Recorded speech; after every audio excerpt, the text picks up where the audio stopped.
தக் லைஃப் அந்த படத்தோட ப்ரமோஷனுக்காக கமல் சாரும் சிம்பு சாரும் பெங்களூர் போயிருந்தாங்க, கர்நாடகா மாநிலத்துக்கு.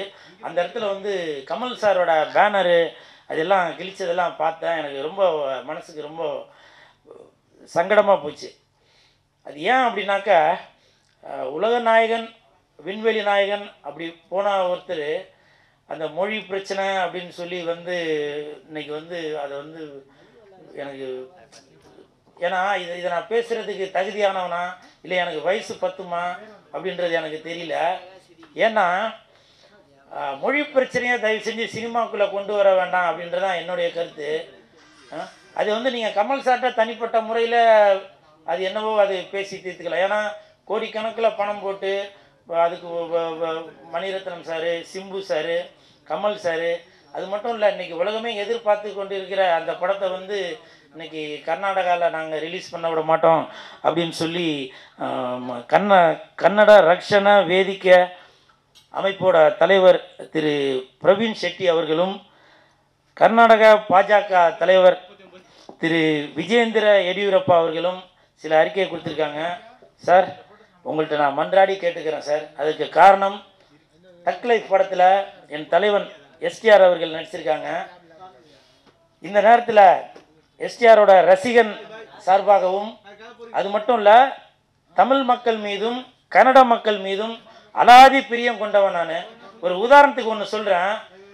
கர்நாடகா பிரச்சனையில் காவேரி பிரச்சனை வந்தப்போ அன்னைக்கு இருந்த முதலமைச்சர்களும் சரி, தமிழ்நாடு முதலமைச்சரும் சரி, கர்நாடகா முதலமைச்சரும் சரி, அவங்களுக்கே எப்படி டிசிஷன் எடுக்கிறதுன்னு தெரியாமல் ஒரு கன்ஃபியூஷனான நிலைமை எல்லையில் வந்து பார்த்தீங்கன்னாக்கா அவ்வளோ ஒரு பதட்டம் அப்படி இருந்துச்சு. நீங்கள் வந்து 2018 அதெல்லாம் நீங்கள் பார்த்துருப்பீங்க நியூஸில். ஆனால் என் தலைவன் எஸ்டிஆர் அவர்கள் ஒரு கிளாஸ் தண்ணி எடுத்து நீங்கள் நானும் வேற இல்லை அப்படின்னு சொல்லி அந்த கிளாஸ் தண்ணி எடுத்து அந்த பிரச்சனையை வந்து தீர்த்து வச்சாரு.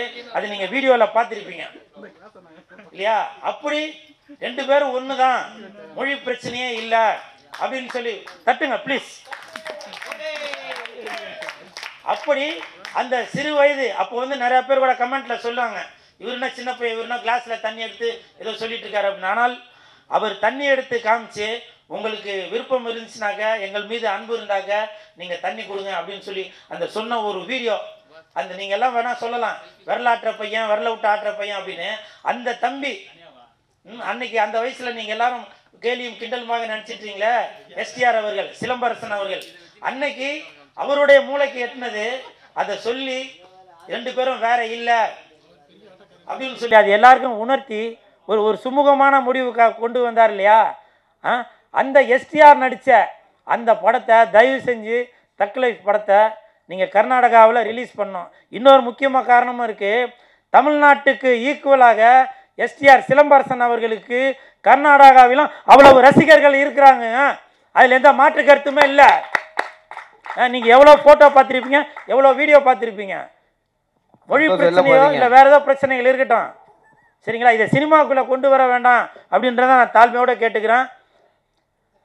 கர்நாடக முதலமைச்சர் ஐயா அவர்களே, தயவு செஞ்சு இந்த விஷயத்தை, சித்தராமையா சார், தயவு செஞ்சு இந்த விஷயத்தை நீங்கள் கருத்தில் கொண்டு எங்கள் ரெண்டு பேருக்கும், தமிழ்நாட்டுக்கும் கர்நாடக மக்களுக்கும் உள்ள நட்பை வந்து எதுவும் பிரிச்சிட வேண்டாம். நீங்கள் பெரியவங்க ஒரு முடிவு பண்ணி, இது சினிமாவில் ஏதோ ஒரு விஷயங்கள் நடந்திருக்கு அப்படின்றத ஒரு கருத்தில் கொண்டு தயவு செய்து நீங்கள் இந்த ஒரு பிரச்சனையை முடிவு கொண்டு வந்து வருகின்ற ஜூன் 5ஆம் தேதி தக் லைஃப் படத்தை நீங்கள் கர்நாடகாவிலும் ரிலீஸ் பண்ணோம். அங்கே உள்ள சிம்பு சாரோட ரசிகர்களும் கமல் சாரோட ரசிகர்களும் கண்டிப்பாக அந்த படத்தை ஒரு மிகப்பெரிய ஹிட்டு கொண்டு வருவாங்க. அதுக்கு நீங்கள் வந்து ஒத்துழைப்பு தரணும் சார். சிம்பு சாரே சினிமாவில் பாட்டில் கூட சொல்லியிருப்பார், நீ நானும் வேறு இல்லைடா அப்படின்னு சொல்லியிருக்காரு இல்லையா?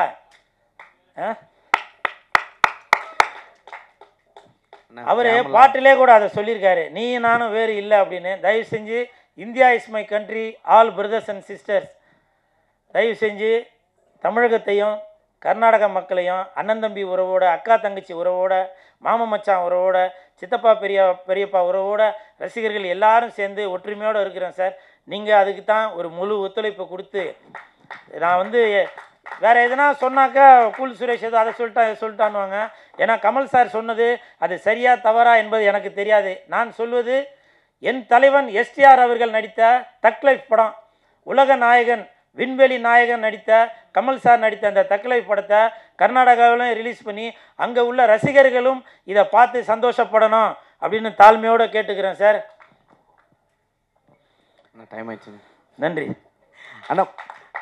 மோகன் அவர்கள் ஒரு சில வார்த்தைகள். பிரயோஜனமாக இருக்கும். வந்ததுக்கு உங்களுக்கு ஒரு பிரயோஜனம் பண்ணிட்டு போகிறேன். இது மைக்கா மேடையில் பேசி கைத்தட்டல் வாங்குற அளவுக்கு நான் பெரிய பேச்சாளர் இல்லை. அதனால் தயவு செஞ்சு நீங்களே ஒரு கேட்குறேன்.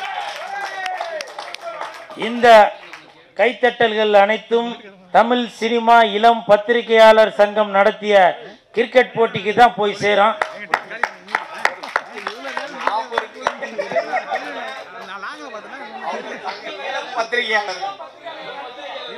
அவர் ஆட விட்டீங்களா இல்லையா? இல்லை, நான் வந்ததுலேருந்தே கவனிச்சிங்கன்னா சார் இருக்கேன். உங்களை கிரவுண்டுக்கு எட்டுன்னு போய் ட்ரையல் பார்த்துருக்காங்களே தரல, உங்களை ஆட விடலன்னு நினைக்கிறேன். அப்படியா? சரி சரி சரி. தமிழ் சினிமா இளம் பத்திரிகையாளர்கள் நடத்திய கிரிக்கெட் போட்டி பரிசு வழங்கும் விழா, இந்த நிகழ்ச்சியில் கலந்துக்கிட்டதில் நான் ரொம்ப சந்தோஷப்படுறேன். ஆக்சுவலாக இன்றைக்கி நான் உங்களையெல்லாம் பார்க்கும்போது ரொம்ப சந்தோஷமாக இருக்குது. ஏன்னாக்கா நான் இங்கே பல மேடைகளுக்கு வந்துட்டேன் இங்கே. ஆனால் ஒரு தடவை கூட இந்த மாதிரி சத்தம், நாங்கள் ரசிகர்கள் எவ்வளோ பேர் வந்தால் கூட இந்த மாதிரி ஒரு மனசார சிரித்து இந்த மாதிரி ஒரு சத்தத்தை நான் பார்த்ததே இல்லை. அதுவும் முக்கியமாக உங்ககிட்ட இருந்து இந்த மாதிரி ஒரு சத்தம். ஏன்னா நீங்கள் காலையிலேருந்து எல்லாமே பார்த்துட்டே இருந்து என்னடா இது. ஏன்னா சில பேர் மேடை கிடைச்சாலே போதும் போலியாகவே பேசுவாங்க, சில பேர் உள் மனசுலேருந்து பேசுவாங்க. ஏன்னா அவங்க பேசுகிறது உண்மையா பொய்யா அப்படின்றது உங்களுடைய மனசுக்கு தெரியும். அதனால் அது சரியாக இருந்துச்சுனாக்கா நீங்கள் உங்களை அறியாமலே கை தட்டிடுவீங்க.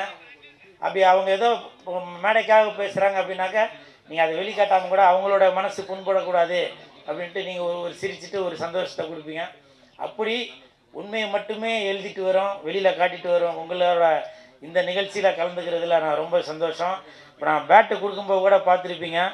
ஆக்சுவலாக அந்த பேட்டுக்கான அர்த்தம் என்ன அப்படின்னு பார்த்தீங்கன்னாக்கா, அது ஒரு சாதாரண பிளாஸ்டிக் பேட்டு தான், பால் தான். ஆனால் அதுக்கு கொடுத்ததுக்கு அர்த்தம் நீங்கள் பேட்டு மாதிரி, அதாவது பத்திரிகை நண்பர்கள், ஊடக நண்பர்கள், இணையதள நண்பர்கள் எல்லாருமே நீங்கள் பேட்டு மாதிரி, நாங்கள்லாம் பால் மாதிரி.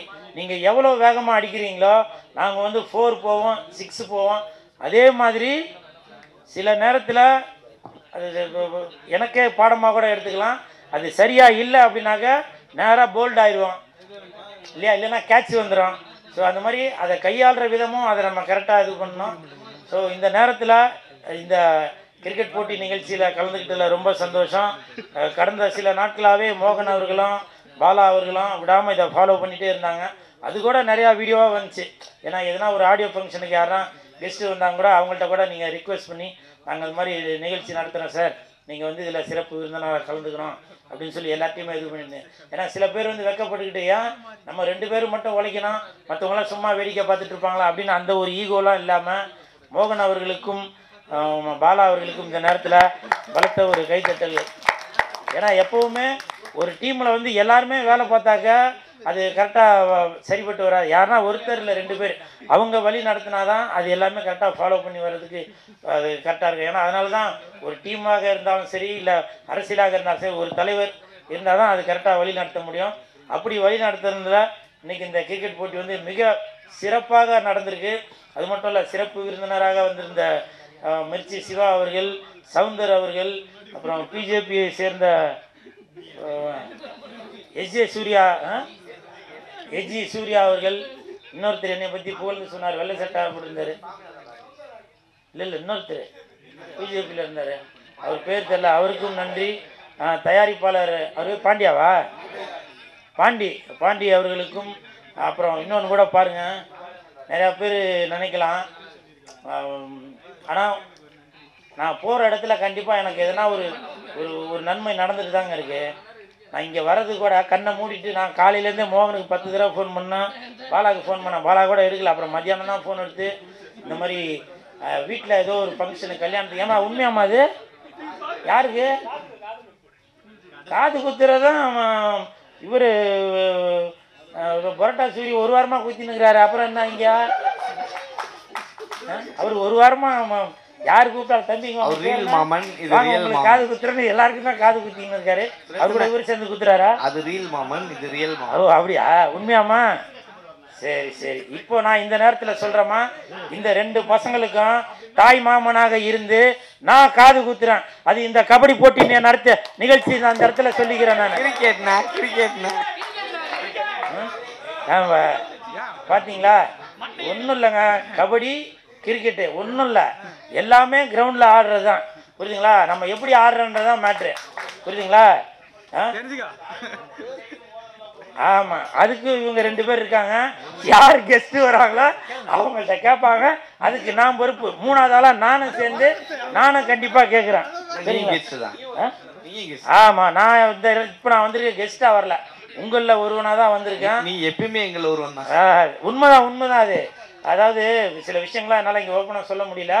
உண்மையிலே நான் உங்களில் ஒருவன் தான். ஏன்னா இன்னைக்கு என்னென்ன நடக்குதுன்றது நான் உங்களை வச்சு தான் நான் தெரிஞ்சுக்கிறது. இப்போ சார்கிட்ட கூட வந்து சொன்னேன் நான், சார் உங்கள் பேர் நான் மத்தியானமே சொன்னாங்க. பெருந்துளசி. அப்போ நான் கேட்டேன், அந்த மாதிரி பிஆர் நான் கேள்விப்படலையே அப்படின்னு. இல்லை, அவர் வந்து சீனியரு, உங்களை சொன்னாங்க சீனியரு, இது மாதிரி 3 மணிக்கு ஒரு நிகழ்ச்சி ஒன்று இருக்குன்னா உடனே நான் அதை போட்டு பார்த்தேன். அப்போது நீங்கள் நல்லா கம்பேர் பண்ணீங்க சார். இப்போ பேசுறது கூட நீங்கள் இது பண்ணீங்க. ஆனால் அந்த இடத்துல நீங்கள் ஒருத்தவங்களா மேடையில் ஏற்றுனீங்க. ஸோ அது வந்து உங்களோட எக்ஸ்பீரியன்ஸை காட்டுது. இப்போ தங்கச்சி கூட பேசும்போது கொஞ்சம் முன்ன பின்ன இது பண்ணாங்க. ஆனால் நீங்கள் எடுத்தோன்னா அதை கரெக்டாக பேசி எல்லாரையும் மேலே வர வச்சிங்க. அதனால் வந்தான்னு உங்களை கேட்டேன். ஸோ இதுதான் ஒரு முன்னோர்கள் இருந்தால் அதை ஃபாலோ பண்ணி தான் நாங்களாம் வர முடியும். அதுக்கு ஒரு சிறந்த உதாரணம் சார். உங்களுக்கு என் மனமார்ந்த நன்றி. அதே மாதிரி நேற்று பார்த்தீங்கன்னாக்கா